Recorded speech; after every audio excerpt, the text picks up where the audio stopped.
The animation begins with Eva meeting Cadmus' pride. He has offered to take her home with a promise of a beautiful and bright future. An excited Eva decides to feel if Cadmus is real, but then she is disappointed when he glitches and discovers it's a hologram.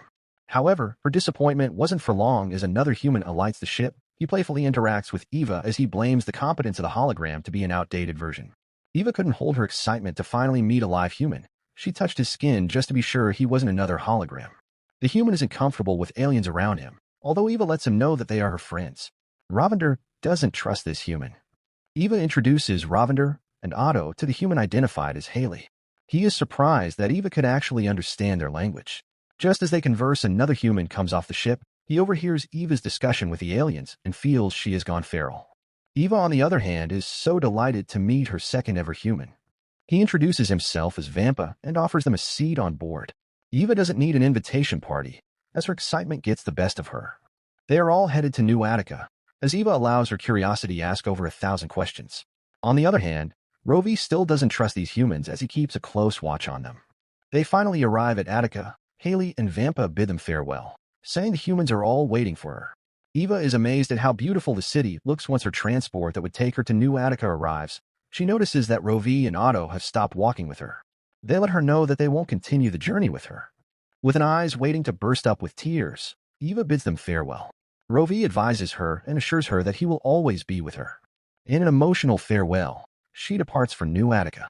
In her transport pod, she meets Migo, a hologram that gives her a detailed history of New Attica. Just as she arrives, she sees an extinct bird and begins questioning its existence. However, she is surprised to be replied to by Cadmus' pride. Eva doesn't want to be fooled this time around, so he hits Cadmus hard, only to realize that he is actually real. Cadmus welcomes her to New Attica and commends her for surviving at the surface for so long. Cadmus admits to failing Eva, saying he had created New Attica just to make it up to her so her dreams can come true. Cadmus introduces Eva to his children, Jin and Nova. They offer to show her around, saying she is going to love New Attica. With so many fun activities to choose from, Jin and Nova show Eva all the cool things she could possibly do in New Attica, especially the new fashion clothes, emote attire that could change colors due to emotions. They take her to the emote attire store, where she decides to try new clothes instead of her normal retro style. With little or no idea of how things work in New Attica, Eva goes on to try their micro-spray food. With her little show of ignorance, it didn't take long for people to figure out she was from the sanctuary. They begin to ask Eva questions that feel uncomfortable, so Jen and Nova rescue her by taking Eva to a place that feels more like home. It's a game center called Terrestrial, where the players had to battle with natural habitats from the sanctuary to gain points. Eva doesn't feel comfortable with this game, however. She helps the girls win their most difficult level. After exploring New Attica, Eva heads back to her place. There she meets a hologram Cadmus telling her that someone familiar is waiting for her in her living unit to help her adjust to life in New Attica. Prepared to meet Rovi or Otto, Eva is surprised to find Mother. However, after a warm embrace, she realizes that Mother isn't her mother but just another helper robot assigned to assist Eva. Mother helps her upload her old settings at the sanctuary to her new room. Realizing that she is back to the cycle again, Eva begins to question her decision. Just then she sees an old woman through a glass reflection that looks just like her. Just as she tries to go after the woman, the mysterious woman escapes. Just as Eva begins to make research on this mysterious woman, Cadmus calls to tell her that his scientists want to ask her some questions pertaining to her stay in the valley. Just as Mother accompanies her to her meeting with Cadmus, Eva sees the woman from last night with a sanctuary jacket. So she goes after the woman, abandoning her meeting. This results in an epic chase. The mysterious woman jumps into a waterfall, and Eva follows suit. Determined to find the woman, Eva walks into a building that looks exactly like a sanctuary. After the people there tries to stop her from going further, the mysterious woman comes to her rescue. She brings Eva to a room, where she deactivates her Omni tracker. The woman explains that is from the sanctuary and she is Eva 8. After losing all her sanklings in the hope of a better place, she wanted to return back to the sanctuary but was denied access. A new Eva 9 was created, so she left Eva with an image of Wondla and held on to her as her last straw of hope. After reconnecting with Eva 8, Eva embraces her as she seems to have a lost and found connection with her. Eva 8 introduces her to the rest of her group, which includes Violet the botanist, Kai the computer wizard, and Xander, who is just Xander. They are all sanctuary born. They all have lunch as they engage in a friendly conversation. Eva 8 lets Eva know that New Attica is being blinded by bliss, as they have exchanged their freedom for comfort. She claims that Cadmus is blinding them from the truth. Just as Eva inquires to know the truth, Mother finds Eva and demands that she return for her meeting, or she will notify the authorities.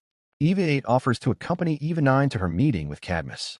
Just as they get there, Cadmus welcomes them. He is happy that Eva 8 has come along with her, saying it will help Eva 9 get comfortable with New Attica. He brings the Evas to a place where he claims Eva 9 will talk about her experiences at the valley. After a bird incident, Eva 9 calms Eva 8 down, assuring her that she is safe. However, she hears Otto's voice telling her that they have been trapped and Cadmus isn't a nice person. Just as Cadmus enters the place, Eva 9 makes an excuse that she needs to help her sister Eva 8. On their way, Eva 9 reveals to her sister that her friends have been captured and she can listen to them telepathically. With no one watching, they are able to escape to the rendezvous point. There they meet the other Sanctuary-born, who are angry with Eva 9 after Cadmus had sealed their sanctuary joint due to a compromised location. After all had been resolved, they make plans to go rescue Eva's 9 friends before Cadmus holds them in. Eva 8 shows Eva a map-out structure of the holding cells as they proceed to rescue Rovi and Otto. However, Eva 9 begins following the voice of Otto in her head as she traces him to Cadmus's lab, which has high security. After they had infiltrated the lab, Eva 8 is surprised that Eva 9 friends were aliens. Eva 9 is locked in and left to rescue her friend alone. Just as security comes in to take the aliens, Eva sneaks in between Otto and manages to hide herself. At a meeting with Cadmus and his board members, Eva overhears him saying in 1 month, New Attica will run out of food and millions will die, resulting in the end of the human race. However, he has a working solution and plan that will save them. Cadmus reveals the alien specimens, saying they have a powerful energy source that can renew their dying planet. They can harness its energy to keep New Attica prosperous for all eternity. Surprisingly, he introduces Eva 9 as the person who would help them communicate with the aliens, who will lead them to the energy source. Thus revealing her hideout, Eva 9 refuses to help, as she attacks Cadmus, rescuing her friends in the process. They escape the lab, and with the help of Violet, they evade Cadmus's security. However, they become trapped by his security. Nevertheless, Eva 8 comes to save the day. She shows them a way to Trevortown, their only way out of New Attica. Violet decides to stay back and look for Xander. In the process of running, Eva 9 meets up with Eva 4, who is also Vampa. With the help of Haley and Vampa, they board the bijou that will take them to Fauna. However, Cadmus security blocks their access way. So Vampa sacrifices himself by going to open the access manually. While trying to be a hero, he is caught, and Haley promises to come back for him. The group escapes New Attica, but now they are faced with a new enemy. This massive war machine fires lasers at their bijou. Well, Haley is able to get past them with his wonderful flying skills. However, he crash lands at the crossroad of a wasteland due to his thrusters down. With no plan of getting killed, they decide to use a wandering tree as a cover to get to Fauna. Eva 9 encounters some of her old friends, and they help her continue the journey to Fauna. On their way, they are met with a heavy wind and a dangerous creature called the Wasu, lurking around the area. Eva 9 and her group decide to hide in a cave till the Dawasu goes away. Despite Eva 9 attempt to plead with the Dawasu so they could save a dying Rovi, Eva 8 stops her saying the creature is dangerous and not all creatures can be reasoned with it. She narrates her ordeal at the hands of the creature and how it killed her friend. On the other hand, Rovi tells Eva 9 to let him go, as he has come to the end of his journey.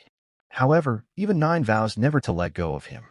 The next morning, Rovi tries to sacrifice himself to the creature, saying he needs to cause a distraction so the group will be safe.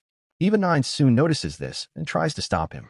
The Dawasu appears, and Eva begins to speak with it, telling the creature they are harmless and have come as friends. Surprisingly, it responds by saying she is only protecting the area because of her nest. Just then, it tries to strike Eva 9, but Eva 8 shows up just in time to kill the creature, saving Eva 9 and Rovi. The group finally arrives at Faunus, but the guards there won't allow them in, saying Ravender Kit isn't one of them anymore. Despite Eva 8 warnings, Eva 9 decides to sneak in the gates with a dying Ravender. She manages to go to the medicine room in search of Kasavi, a medicine that will help cure Ravender. Unfortunately, she is caught by some guards and they report her to the village head. Eva 9 pleads that she needs to save Ravender, but then his father, the village head, condemns her act, saying Ravender is a deserter and has no honor in Fauna. Eva 9 challenges him, and he concludes that Eva must retrieve a Kawona for a trial, where the truth will be revealed. Just as Eva sets out to find the Kawona, she is met by a guard Azura, who offers to assist her. The Kawona is an ancient and wise bird of revelation that will reveal the truth at the trial, where doubts may linger. They set out to the clouds, where they will find the ancient bird only by truth in their hearts. During a truth session about Ravender, the Kawona reveals itself to them. Eva and Azura bring the Kawona to the community, where they meet with the leader as they engage in a trial of truth. If Ravender isn't found worthy of the truth, he will be banished forever, but if the truth sets him free, he will receive the Kasavi and be saved. The leader Antiquus, who is also Ravender's dad, tells his own story on how Ravender abandoned them during their most tragic time of migration. He was the pathfinder that would lead the community to a safe place, but instead, he turned his back on his people and left them to die. Ravender, on the other hand, narrated his ordeal on how the string wind took his children, and he couldn't bear the pain of losing them, so he had to leave the community because of the loss of his children. Eva also gave her own story of how Ravender took care of her like his own, and how he always said a father's love should be unconditional. She appeals that the leader looks upon Ravender not as a judge but as a father. Just as the trial finishes, in a moment of truth, Antiquus orders that his son be saved. The clan rejoices Ravender is given the Kasavi. Days later, Ravender and Eva begin to bond with the community as they plan on celebrating the Heart of the Forest Festival. Haley, who doesn't understand what is going on, is given a jar gum that would help him translate and understand their language. Eva 9 tries to invite Eva 8 to the celebration, but she refuses, saying Ravender isn't her family, and she needs to go back to Trevortown to help her friends. Ravender comforts Eva 9, saying, family has a way of coming back together. They begin the celebration, and Eva and Haley actively join. During the heat of the celebration, Eva hears a voice that sounded like Mother. She sees a spherical vision as she collapses. Regaining consciousness, Ravender and his father Antiquus bring her to a room where she explains her vision to them. Identifying the vision, the leader begins to explain the vision to Eva. He brings out a visual representation of her vision, saying it's the creation of Urbona, how King Ojo used a heart to cure a dying planet. In essence, the heart of the forest was trying to communicate with her. Just then, Cadmus warbits begin to approach the village. Eva 8 notices this and decides to go back for Eva 9. In a bid to evacuate for safety, the Corellians launch their balloon-structured homes to the sky, just as the warbits breach the perimeter. Figuring that Cadmus was after the heart, and obviously using her to lead him to the source. She stays back and tries to lead the warbits away from the community. With the help of Otto, Eva and Haley run through the forest in a wild pursuit. The warbits kept on firing lasers at them, as they devise a plan to lose the robots. However, they are surrounded, but Azura and Ravender help them escape. Otto suggests that they pass through a sticky mud area. They manage to evade all attacks from this war machine as they go into hiding. However, Haley falls terribly and is being caught by the warbots. Just as Eva and her friends go on to rescue him, they surround her, and a bigger spaceship appears. Cadmus appears, and we realize that Haley had helped him track down Eva 9, thus why he allowed himself to be caught. Cadmus had promised that he would release Vampa if he tracks down Eva. He captures Eva 9, as he thanks Haley for helping him. Just as he is about to depart, Eva 8 tries to rescue her sister, but she is captured also. Just as Eva wakes up in the space pods, Cadmus tells her that they need her help as the people of New Attica are the last of the human race and are on the verge of starvation. Only the source can save them. The source is connected to her, as she is his compass that will lead him directly to the source. She lets him know that if they remove the source, all Urbonian life will die. However, Cadmus doesn't care, as humans can't survive on the surface. Natural laws have compelled them to survive, eat, or be eaten. Eva refuses to help, saying she won't lead him to the heart. Unfortunately, the more he destroys the habitat, the more the connection between Eva and the source grows. So she tries to stay calm and then calls on the Urbonians to help her out. They attack the ship as Eva 9 escapes. Unluckily, Cadmus captures her again, but this time the ship comes crashing down. With severe injuries sustained, Eva 9 proceeds to save the heart. Despite warning that her vitals are really low, she persists as she locates another sanctuary. Eva 8, on the other hand, manages to strike down Cadmus as she goes after her sister. Eva 9 locates the heart, which is a mother unit. During a transfiguration, it takes her to a trance where she wakes up in a sanctuary to meet Mother, who she eventually realizes isn't her mother, but the heart. Eva 8 locates Eva 9 and begins to break the link between her and the source in a bid to save her. However, the more damage she caused, the stronger it became. Eva 9 in the trance tries to warn the heart, saying they are coming to destroy her. The heart lets Eva know that there is no her but us. Seeing that none of her damage is working, Eva 8 rips out the heart from the source, destroying the link and leaving Eva 9 lifeless. She mourns bitterly as she only intended to save her sister. Furiously, Eva 8 takes the heart and tries to smash it, but she is suddenly stopped by Cadmus, who captures her and the heart, probably saving humanity.